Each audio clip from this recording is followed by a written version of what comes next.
Hello guys, mag-unboxing ako nitong bago kong nabiling wireless lavalier microphone.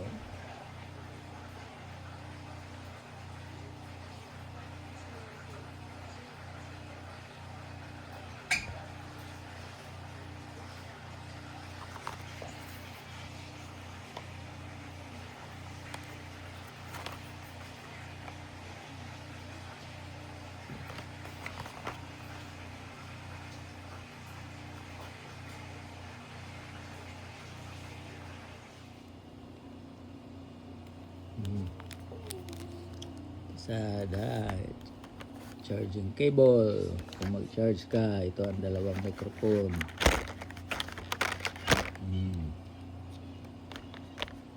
I-clip mo ito sa damit. Yan, clip.